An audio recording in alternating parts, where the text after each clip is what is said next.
The gunshot echoed through Sweetwater Valley like a crack of lightning, silencing even the cicadas that buzzed incessantly in the summer heat. Zara Ellis stood frozen, the smoking Colt revolver heavy in her trembling hand as she stared at the man sprawled in the dirt before her. She hadn't meant to kill him only to scare him off her land. But Luther Blackwell, the railway man who'd been hounding her for months, had lunged at her, and instinct had taken over. That fateful evening in 1876 would change everything for the 23-year-old woman who'd inherited her father's struggling cattle ranch just outside the growing town of Redemption, Arizona Territory.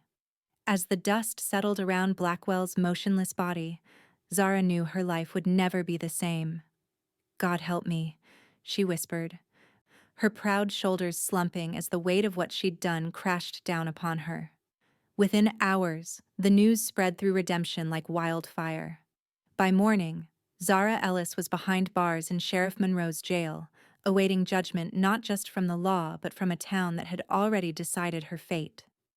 "Always knew that Ellis girl was trouble," Mrs. Abernathy declared loudly at the general store. "Too proud by half, just like her daddy. Never would accept help even when she needed it." "Cold as ice, that one," agreed Mr. Hoffman, the town banker who'd been pressuring Zara to sell her land since her father's passing. "Wouldn't surprise me if she planned the whole thing." But sitting in his saddle at the edge of town, having just arrived from 6 months driving cattle up from Texas, Quentin Drake heard these whispers with a frown deepening on his sun-weathered face. At 32, he'd seen enough of the world to know that rumors rarely told the whole story, and something about the tale of Zara Ellis and her apparent cold-blooded murder didn't sit right with him.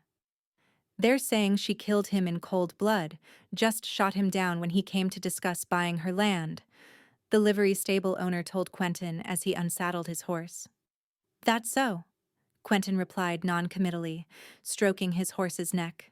"Seems awful convenient for folks wanting that land." "You don't know her, Drake," the man continued.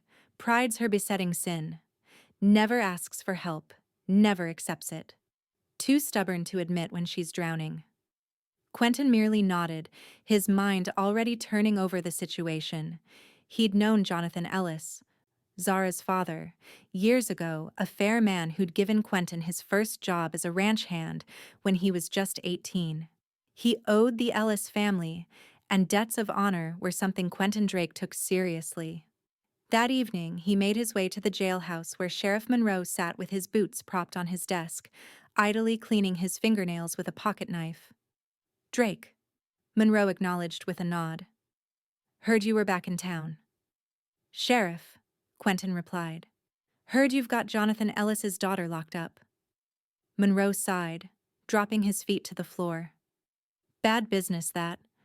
Railway man found dead on her property, bullet between his shoulders. She claims self-defense, but—" He shrugged. "Evidence says otherwise. Shot him from behind as he was leaving." "Mind if I speak with her?" The sheriff raised an eyebrow. "You know the Ellis girl?" "Knew her father," Quentin replied simply. "Don't see why not. Judge won't be here for another week anyway." Monroe stood, keys jangling as he led Quentin to the cells in the back. Zara Ellis sat straight-backed on the narrow cot, her dark hair pulled back in a severe braid, her eyes fixed on the wall before her. She didn't look up when they approached. "Miss Ellis," the sheriff called, "got a visitor for you." When she finally turned, Quentin was struck by the fierce dignity in her amber eyes, despite the smudges of exhaustion beneath them.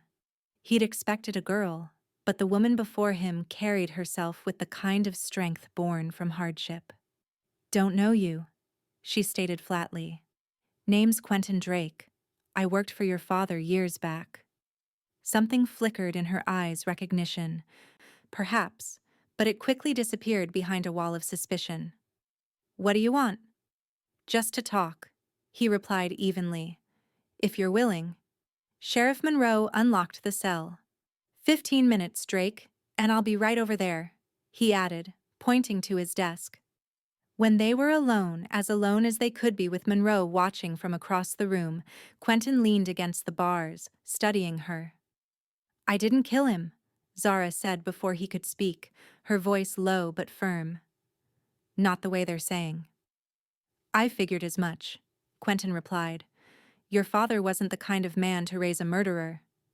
Surprise crossed her face, quickly masked. "You really did know him." "Started working your ranch when I was 18. He taught me most of what I know about cattle and a fair bit about being a man worth his salt." She nodded slowly, a hint of softness briefly touching her features before hardening again. "That doesn't explain why you're here." "Reckon I owe him," Quentin said simply, "and that means helping you if I can." Zara laughed, a harsh sound without humor. "Nobody in Redemption wants to help me. They've been waiting for me to fail since Pa died." "I'm not from Redemption," Quentin countered. "Just passing through. No stakes in this game except an old debt." She studied him for a long moment, measuring him with those perceptive eyes. "Blackwell came to my ranch, same as he'd been doing for months, trying to pressure me into selling to the railway. This time he got rough, threatened me. I pulled Pa's gun to scare him off. He laughed, came at me." Her voice faltered. "I fired. He turned at the last second. That's how he got shot in the back." Quentin nodded. "Anyone else there? Anyone who saw?" "Just my ranch hand Miguel, but he was in the barn. Heard the shot. Came running, but—" She shook her head. "They won't take a Mexican's word over what they think happened." "And what do they think happened?" Zara's mouth twisted bitterly. "That I lured Blackwell out to discuss selling, then shot him when he wasn't looking, because he wouldn't meet my price." Quentin considered this. "Why would anyone believe that?" "Because it's what they want to believe," she replied, her voice hardening. "The railway wants my land for their depot. Hoffman at the bank wants it to sell to those Eastern investors. And most folks in town?" She sighed. "Most just think a woman has no business running a ranch anyway." The fierce pride in her posture told Quentin that Zara Ellis was not a woman accustomed to asking for help. The fact that she was even talking to him suggested desperation beneath that proud exterior. "Miss Ellis," he said carefully, "I believe I can help you, but you'll need to trust me." She let out another humorless laugh. "Trust isn't something I have in abundance these days, Mr. Drake." "Fair enough, but your options are limited." "Time's up, Drake," Sheriff Monroe called from across the room. Quentin straightened. "Think about it. I'll be back tomorrow." As he turned to leave, Zara's voice stopped him. "Why would you help me? Really?" He looked back at her, at the suspicious defiance in her eyes that couldn't quite mask her fear. "Like I said, I owe your father." But as Quentin walked out into the dusty evening air of Redemption, he knew there was more to it than that. Something about Zara Ellis's fierce determination to stand alone against the world resonated with him in ways he wasn't ready to examine. The next morning found Quentin at the Ellis Ranch, 12 miles outside town. The place had seen better days, fences needing repair, barn roof sagging at one corner, cattle fewer than in Jonathan's day, but it was still a working ranch, testament to Zara's determination. Miguel Vasquez, the ranch hand Zara had mentioned, was leading a horse from the corral when Quentin rode up. The Mexican eyed him warily, hand drifting to the knife at his belt. "Morning," Quentin called, raising a hand in peaceful greeting. "Name's Quentin Drake. I used to work for Mr. Ellis." "I'm trying to help Miss Zara." The wariness didn't leave Miguel's eyes. "Many men come saying they want to help. Most want the land." "I don't want anything except to see Jonathan's daughter get a fair shake," Quentin replied, dismounting. "She told me you were here when Blackwell was killed." Miguel's expression darkened. "See, I heard the shot. Came running. Senorita Zara was standing there, white as ghost. Blackwell on the ground." He spat in the dirt. "That man, he come many times. always threatening. This time. He gestured with his hands. I heard him yelling before the shot. Will you testify to that? Miguel gave him a look that spoke volumes about the treatment of Mexicans in white men's courts. They will not listen to me. Maybe not alone, Quentin acknowledged, but as part of something bigger? Maybe? He spent the next hour walking the property with Miguel, getting a clearer picture of what had happened. The ranch hand's story aligned with Zara's. Blackwell had become increasingly aggressive in his visits, and on the day in question, Miguel had heard shouting before the gunshot. She's a good woman, Miguel said as they approached the spot where Blackwell had fallen. Proud, yes, stubborn like her father. But good. She pays fair, treats me with respect. She works alongside, not just giving orders. Sounds like Jonathan, Quentin remarked, examining the ground where faint traces of blood still darkened the dirt. He never asked a man to do something he wouldn't do himself. Miguel nodded, then hesitated. There is something else. He led Quentin to a small rise overlooking the ranch house. I found these. 2 days ago. He pointed to footprints and the remains of a cigarette. Someone was watching the ranch. Not first time. Quentin crouched, studying the signs. Blackwell? No. He always came openly. This. Miguel shook his head. Someone else. This complicated matters. Quentin stood, surveying the ranch with new eyes. If someone had been watching Zara, possibly waiting for an opportunity like the confrontation with Blackwell. I need to get back to town, he said. Can I count on you to testify if needed? Miguel hesitated, then nodded firmly. For Señorita Zara, yes. She stood up for me when others would not. Quentin rode back to Redemption with a growing sense that there was more to this case than a simple dispute gone wrong. The railway wanted Zara's land, that much was clear. But railways had legal means of acquiring property. Blackwell's aggressive tactics suggested urgency beyond normal business practices. His first stop was the town's only hotel, where railway representatives typically stayed. The clerk, a young man with a nervous disposition, brightened when Quentin mentioned he was interested in railway business. Oh, yes, sir.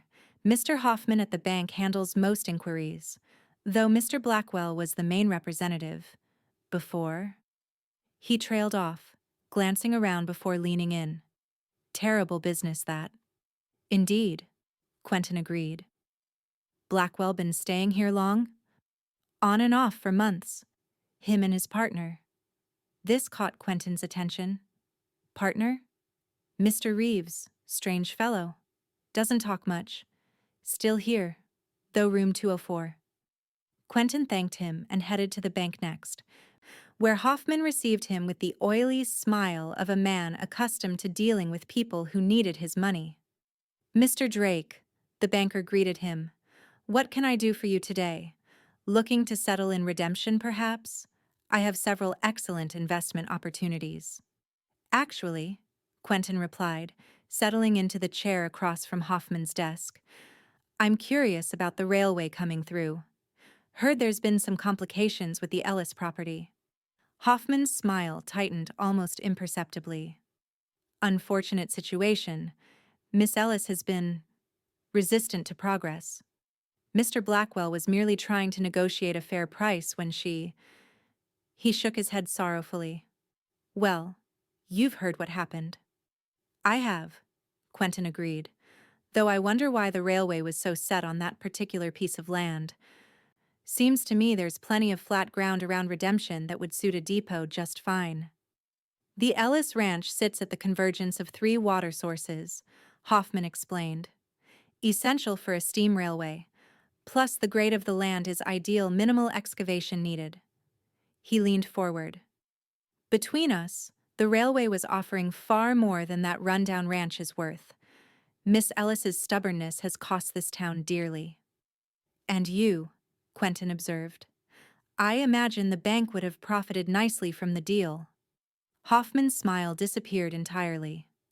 The bank serves the interests of this community, Mr. Drake. Progress benefits everyone. Of course, Quentin agreed smoothly, rising to his feet. Just trying to understand the situation. Thank you for your time. As he left the bank, Quentin caught sight of a man watching him from across the street, tall, lean, with cold eyes that reminded him of a rattlesnake sizing up its prey. The man turned away when their eyes met, disappearing into the saloon. Something prickled at the back of Quentin's neck, instinct honed by years on the trail, warning him of danger. He crossed the street and entered the saloon, letting his eyes adjust to the dim interior. The man had taken a seat at a corner table back to the wall, watching the door. A professional's position. Quentin approached the bar, ordered a whiskey, and casually asked the bartender, "Who's the fellow in the corner?" The bartender glanced over briefly. "Name's Reeves. Works for the railway. Keeps to himself mostly." Reeves. Blackwell's partner. Quentin took his whiskey and made his way to an empty table with a good view of both Reeves and the door. He settled in to watch and wait, turning over the pieces of the puzzle in his mind. An hour later, his patience was rewarded when Hoffman entered the saloon and headed straight for Reeves's table. The two men spoke in hushed tones, Hoffman's agitation evident in his gestures, while Reeves maintained a cold calm. Money changed hands a significant amount from what Quentin could see before Hoffman departed. Reeves remained, sipping his drink with the unhurried air of a man with time on his side. Occasionally, his cold gaze would drift to Quentin, acknowledgement that he knew he was being watched. When Quentin finally left the saloon, the sun was lowering toward the western horizon, bathing redemption in golden light that belied the darkness he sensed beneath the town's surface. His next stop was the sheriff's office, where Monroe was sharing coffee with Judge Harlan, who had arrived early for the trial. "Drake," Monroe greeted him. "This here's Judge Harlan. He's come to preside over the Ellis case." Judge Harlan was a barrel-chested man with shrewd eyes and a reputation for fairness that had preceded him to redemption. He assessed Quentin with interest. "Sheriff tells me you've taken an interest in the Ellis case," the judge remarked. "Yes, sir," Quentin confirmed. "I worked for her father years ago. I believe there's more to this situation than has come to light." "That so?" The judge gestured to a chair. "Have a seat, young man. I'm always interested in hearing all sides before I make my judgments." For the next half hour, Quentin laid out what he'd learned Miguel's testimony about Blackwell's threatening behavior, the mysterious watcher on the ranch, Reeves's continued presence in town, and the money exchanged between him and Hoffman. "Interesting," Judge Harlan said when Quentin finished, "but circumstantial at best. Nothing that directly contradicts the evidence that Miss Ellis shot a man in the back." "With respect, Judge," Quentin replied, "I'd like the opportunity to gather more concrete evidence. If the railway wanted this land badly enough, might Blackwell's death not serve their purposes? A desperate woman facing a murder charge might sell her property to pay for her defense." The judge stroked his beard thoughtfully. "You're suggesting a frame-up?"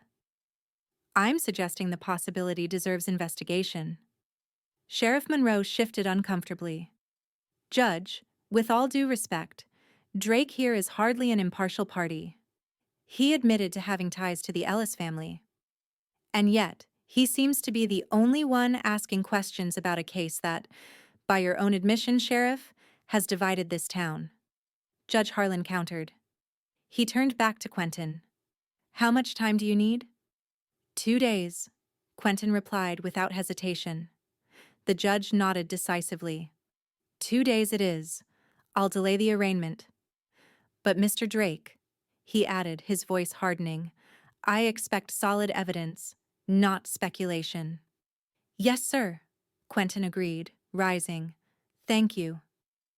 As he left, he could feel Sheriff Monroe's displeasure radiating behind him.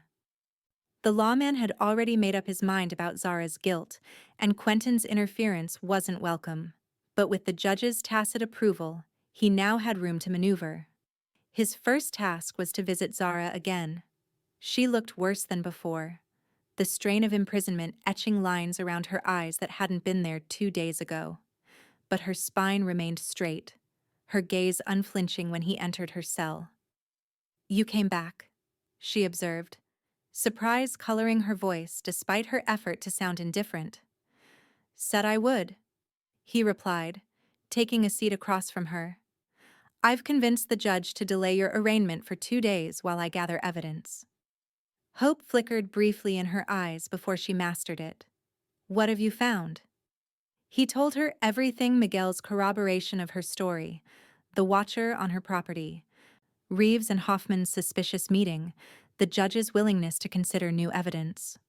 "It's not enough," she said when he finished. "Not enough to counter the fact that Blackwell was shot in the back." "Not yet," Quentin agreed. "But it's a start. I need to know everything about your dealings with Blackwell and the railway. Every detail, no matter how small." Zara hesitated, pride warring with necessity. Finally, she began to speak, laying out the months of harassment and intimidation she'd endured. How Blackwell had first approached with an offer well below the ranch's value. How each refusal had been met with escalating pressure: cattle mysteriously breaking through fences, a small fire in her barn that Miguel had barely contained, veiled threats about a woman living alone in dangerous country.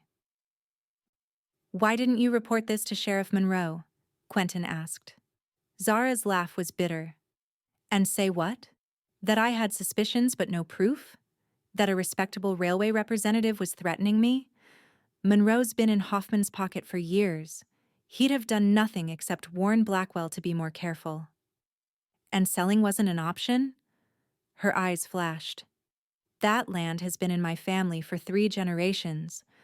My grandfather built that house with his own hands. My father died working that soil. It's all I have left of them." She took a deep breath, composing herself.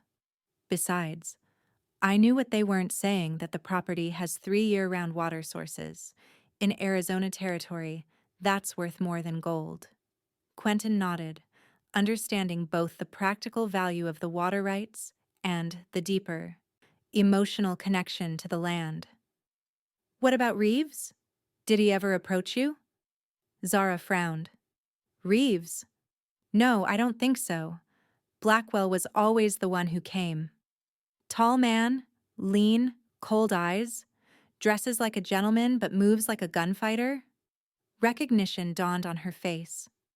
"He never gave his name, but a man like that was in town when I came in for supplies last month. Watched me the whole time I was loading my wagon. Made my skin crawl." This confirmed Quentin's suspicions that Reeves had been involved from the beginning.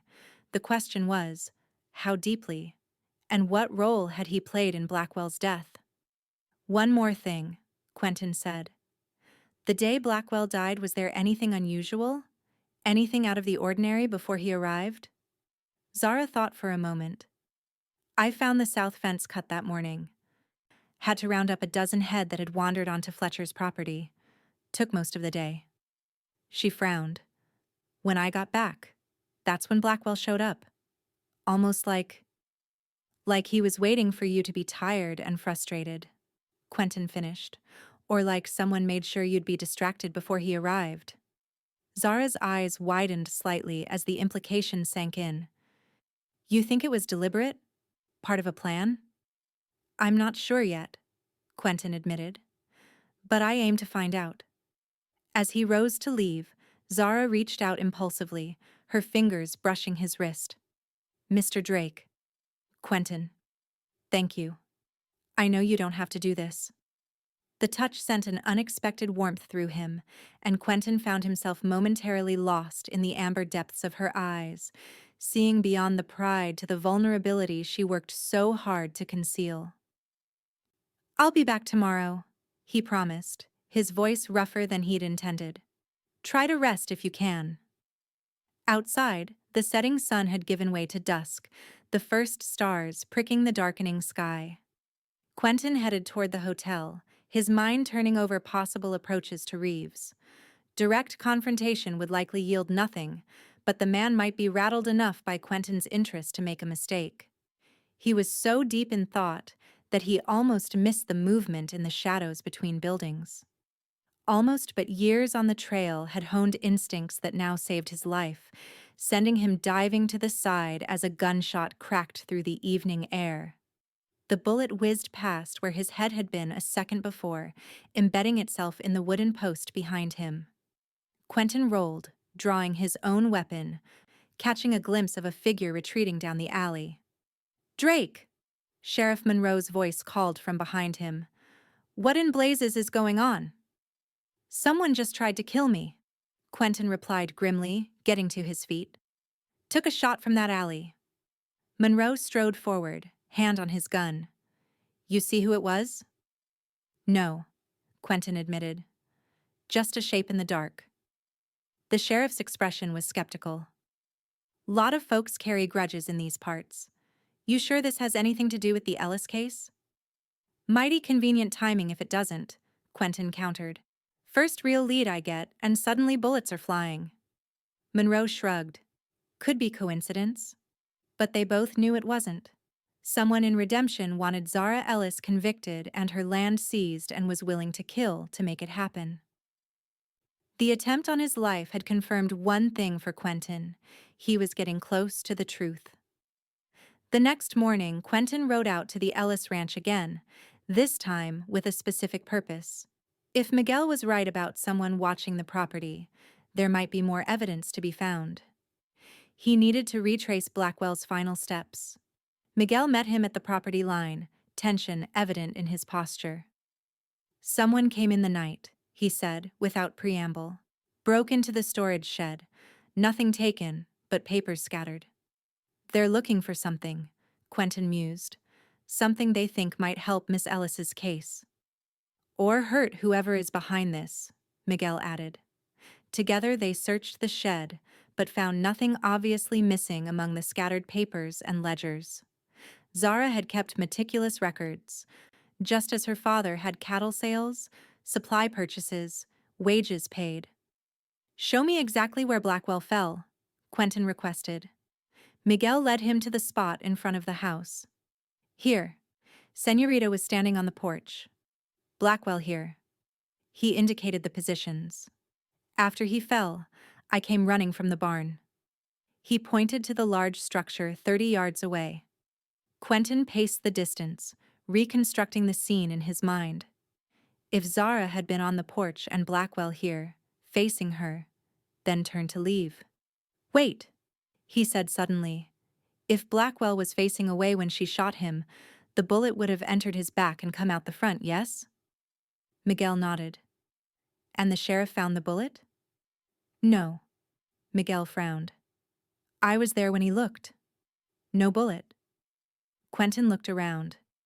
If the bullet had passed through Blackwell, it should have hit something the ground, the side of the house, somewhere. Unless... His eyes fell on the massive oak that stood 20 feet from where Blackwell had fallen, directly in line with the porch. "Help me check that tree," he said to Miguel. "If the bullet went through Blackwell, it might have lodged in the trunk."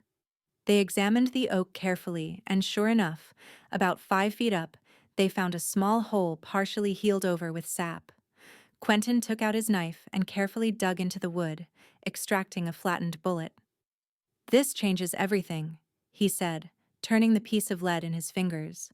"If Blackwell was facing away from Miss Ellis when she fired, and the bullet went through him and hit this tree." "Then he was not walking away," Miguel finished, understanding dawning. "He was facing the tree, which means he wasn't shot in the back while leaving," Quentin confirmed. "He was facing away from the porch towards someone else. A third person. Someone who had been standing near the tree when Blackwell confronted Zara. We need to find out if anyone else saw someone on the property that day," Quentin said. "Someone besides you and Miss Ellis." They spent the rest of the morning questioning the neighboring ranchers.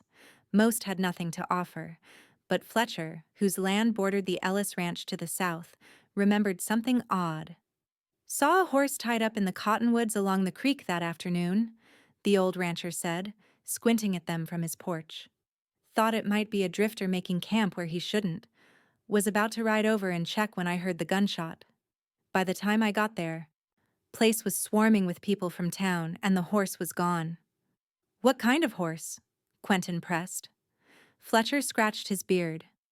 Bay gelding. Good quality. Had one of them Eastern saddles, lots of tooled leather. A gentleman's saddle, like the one Quentin had seen on Reeves's horse at the livery. By the time Quentin returned to town, the pieces were beginning to fit together. He made his way directly to Judge Harlan's temporary office in the town hall. The judge listened carefully as Quentin laid out his findings: the bullet in the tree, proving Blackwell hadn't been walking away when shot. Fletcher's sighting of a horse matching Reeves's, the break-in at the ranch suggesting someone was searching for evidence.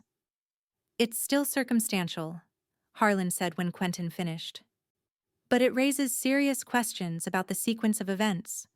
Enough that I'm inclined to hear Miss Ellis's full testimony before making any ruling. There's more, Quentin said. I believe Reeves attempted to kill me last night, after I was seen asking questions about him. The judge's bushy eyebrows rose. That's a serious accusation, Mr. Drake. Yes, sir, and one I intend to prove, but I need your help. Judge Harlan leaned forward. What did you have in mind? When Quentin left the town hall an hour later, he had the judge's reluctant agreement to his plan. Now he needed to speak with Zara one more time before setting his trap.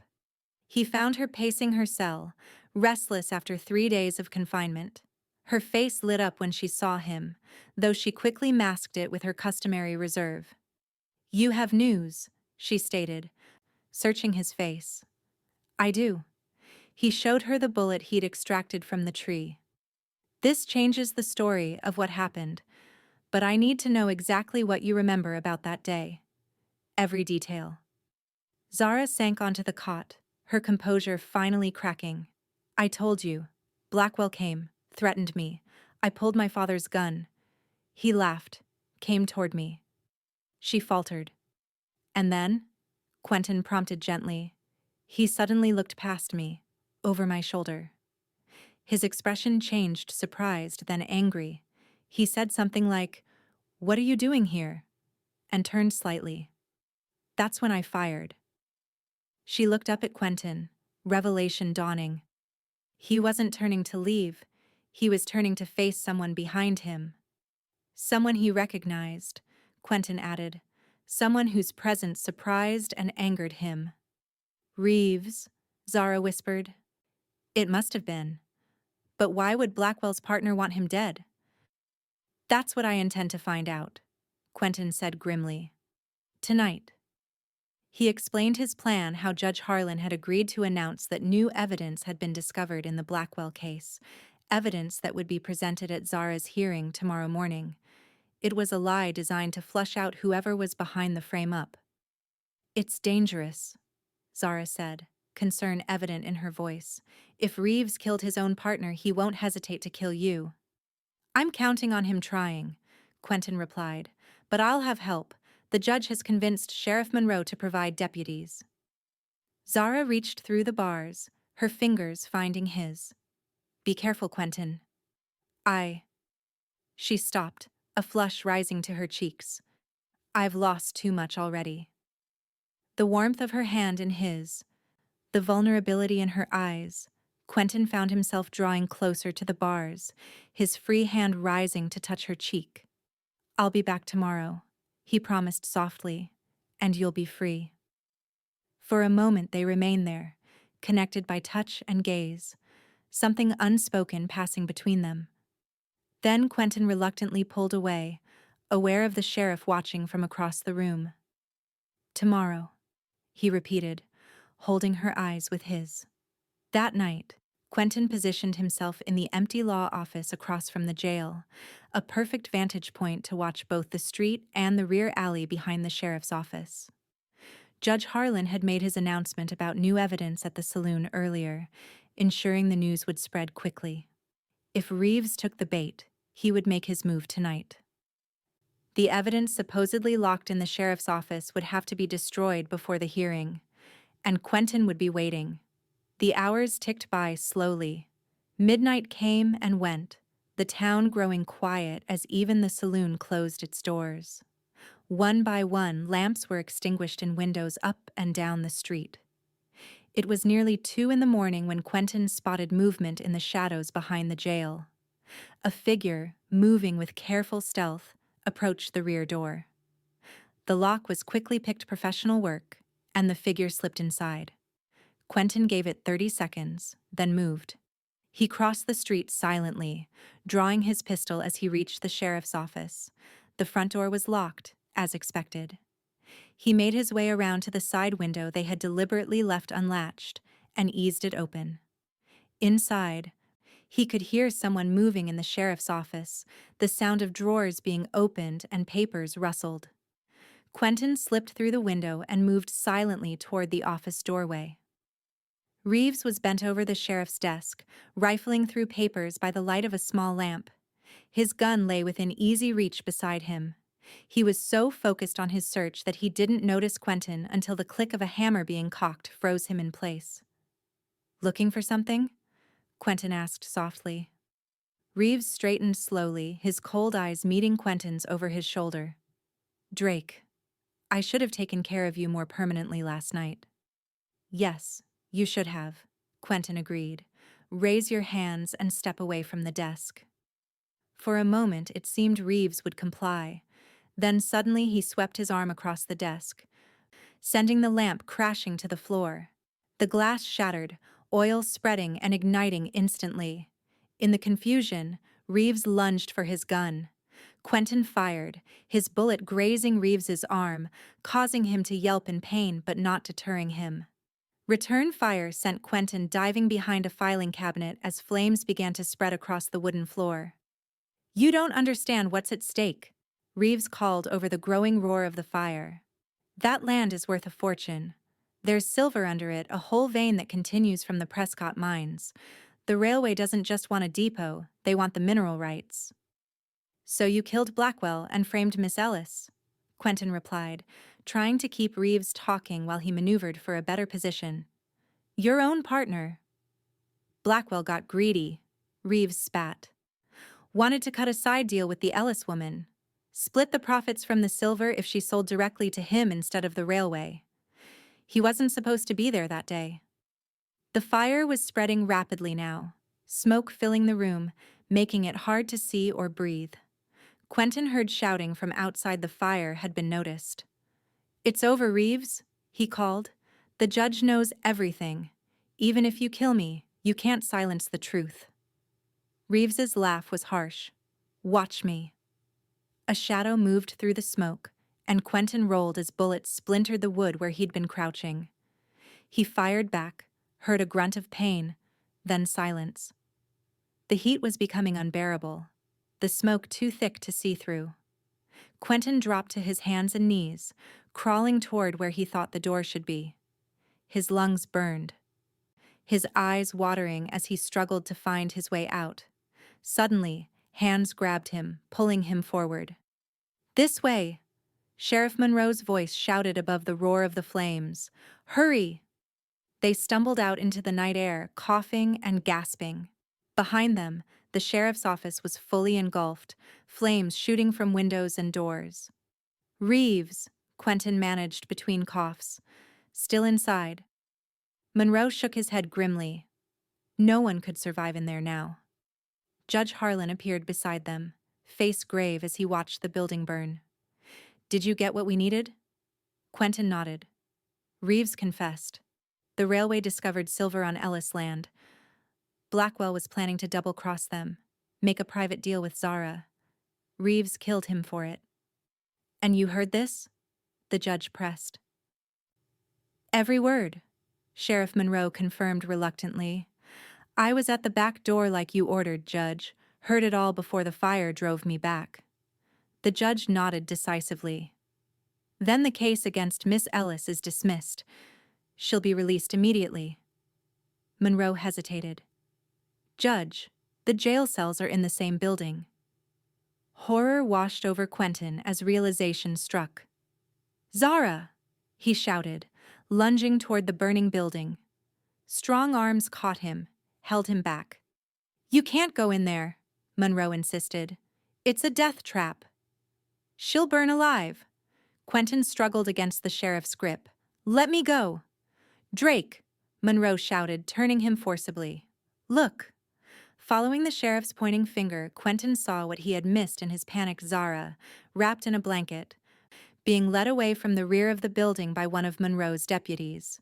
She was coughing, soot-streaked, but alive.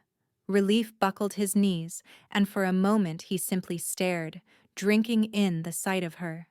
Then he was moving, pushing past the gathering crowd until he reached her. "Zara," he breathed, taking her shoulders gently. "Are you hurt?" She shook her head, still coughing. "Deputy Taylor got me out when the fire started." "What happened? Was it Reeves?" "Yes," Quentin confirmed. "It's over now. You're free." For a moment they stood there, surrounded by chaos as the town fought to contain the fire, yet locked in a private moment of connection. Then Zara swayed slightly, the ordeal catching up with her, and Quentin's arms went around her, supporting her against his chest. "I've got you," he murmured into her hair. "You're safe now." She didn't pull away, didn't stiffen with that fierce pride that had kept her apart from others for so long. Instead, her arms encircled his waist, accepting his strength when her own had finally faltered. By dawn, the sheriff's office and jail were nothing but smoldering ruins. Reeves's body was found among the ashes, a bullet wound in his chest likely killing him before the fire had consumed him. In his pocket was a telegram from Hoffman to railway executives confirming the silver findings on Ellis land and authorizing whatever means necessary to acquire the property. Hoffman was arrested before he could flee town, his protestations of innocence falling on deaf ears as Judge Harlan ordered him held for conspiracy to commit murder. The full extent of the railway's involvement remained to be determined, but Harlan promised a thorough investigation. In the aftermath, as redemption began the process of rebuilding and reconciliation, Quentin found Zara at the edge of town, gazing toward the distant shapes of her ranch. "Ready to go home?" he asked, joining her. She nodded, a small smile touching her lips. "More than ready." She hesitated, then added, "Will you come with me? Just to make sure everything's as it should be." They both knew it was more than that, an invitation, a beginning. "I'd like that," he replied simply.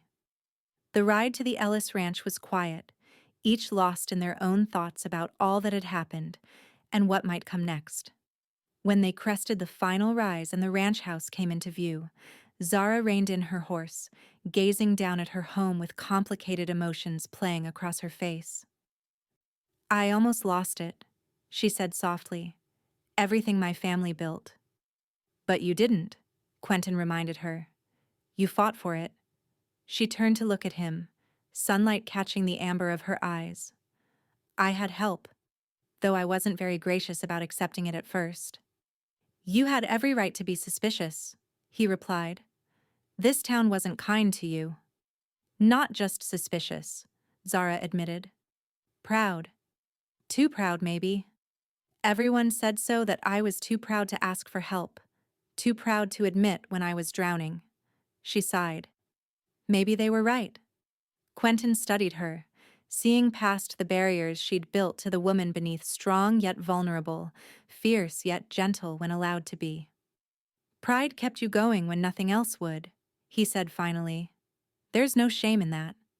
Her eyes searched his, finding no judgment there. "They said I was too proud for forgiveness too, that I'd never forgive the town for how they treated me after my father died." She smiled faintly. "Maybe they're right about that too." "Some things don't need to be forgiven," Quentin observed. "Just remembered, so they don't happen again." They continued down to the ranch house where Miguel was waiting, relief evident on his face as he saw Zara approaching. He had prepared a simple meal, and the three of them sat at the kitchen table, sharing food and the latest news from town. Later, as evening approached, Quentin prepared to leave. He had a room at the hotel in town, and despite the new understanding between them, propriety demanded he not stay the night at Zara's ranch. "I'll come back tomorrow," he promised as she walked him to his horse. "Help with the south fence," Miguel mentioned. Zara nodded, suddenly shy in a way she hadn't been before. "Quentin," she began, then faltered. He waited, giving her the time she needed to find her words. "You forgave me," she said finally, "for being difficult, for questioning your motives, for making it hard to help me. You forgave me without my even asking." "Nothing to forgive," he replied gently. "You were protecting yourself the only way you knew how." She stepped closer, her hand coming to rest lightly on his chest. "All my life, I've been told I'm too proud, too stubborn, too unwilling to bend.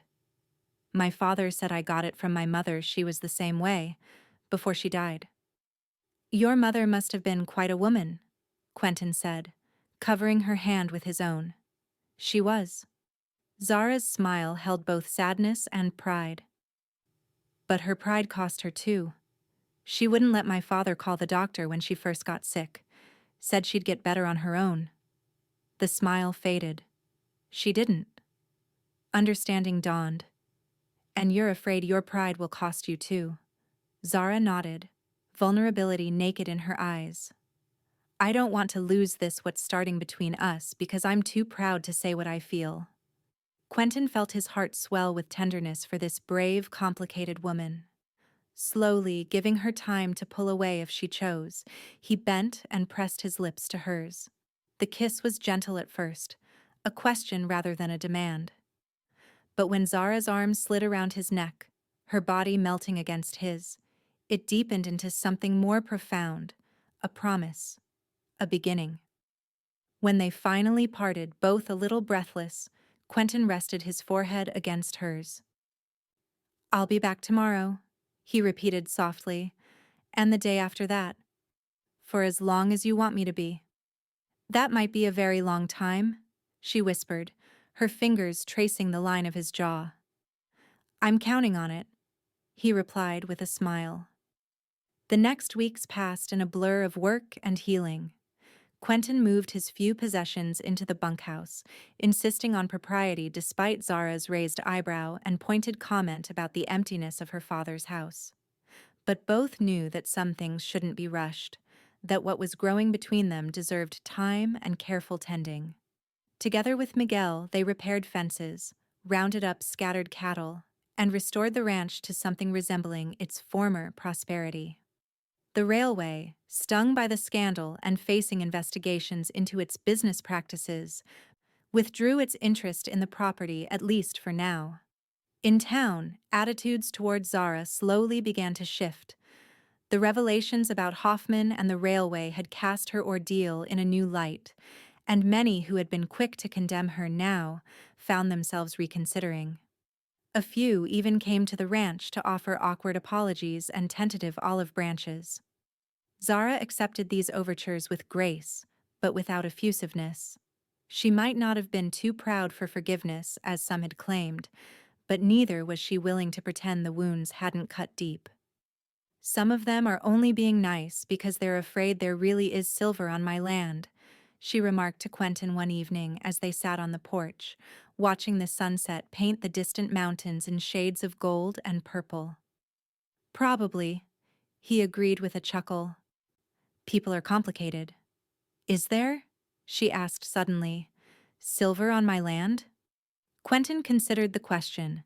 The survey results Reeves had been carrying, recovered from the ashes of the sheriff's office, had indeed confirmed a potentially valuable silver deposit beneath the eastern section of the Ellis Ranch. "Yes," he said finally. "Judge Harlan showed me the survey.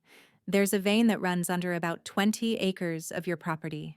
Potentially quite valuable." Zara was quiet for a long moment, absorbing this. "That changes things." "It doesn't have to," Quentin countered. "The silver's been there all along. Knowing about it doesn't change who you are, or what this place means to you." She smiled at that, reaching for his hand. When did you get so wise? Quentin Drake? About the time I fell in love with a stubborn rancher who taught me the value of standing your ground, he replied, bringing her hand to his lips. The words fell between them, simple and true. They hadn't spoken of love before, though it had been growing steadily, nurtured by shared work and quiet evenings, by the gradual dismantling of walls both had built around their hearts. Zara's breath caught. You love me? More than I thought possible, he admitted. Though I imagine it won't always be easy, loving a woman as proud and stubborn as you. Her laughter was soft in the gathering dusk. Probably not. And it won't always be easy loving a man as duty-bound and honorable as you. Her expression sobered. But I do, you know. Love you? Quentin drew her into his arms, holding her close as the first stars appeared in the darkening sky. Here was peace, after so much turmoil. Here was home, after years of wandering. A month later, they were married by Judge Harlan in a simple ceremony at the ranch. The town of Redemption was represented by a handful of attendees, including Sheriff Monroe, who had developed a grudging respect for both Quentin and Zara during the investigation that followed Reeves's death. Never thought I'd see the day, Mrs. Abernathy was overheard remarking to her husband as they left the celebration. That Ellis girl always seemed too proud to let anyone close. Quentin, overhearing, merely smiled. Let them think what they would. He knew the truth of the woman he'd married, that her pride was the flip side of a fierce loyalty, that her stubbornness masked a depth of feeling few were privileged to witness. And as he watched Zara move among their guests, gracious yet still maintaining that essential dignity that had seen her through her darkest days, he knew he'd been right to forgive her perceived faults without being asked. For in doing so, he'd gained far more than he'd ever dreamed possible. That night, as they stood together in the moonlight on the porch of what was now their home, Zara turned to him with a mischievous smile. You know what they're all saying in town, don't you? She asked. What's that? Quentin replied, arms encircling her waist.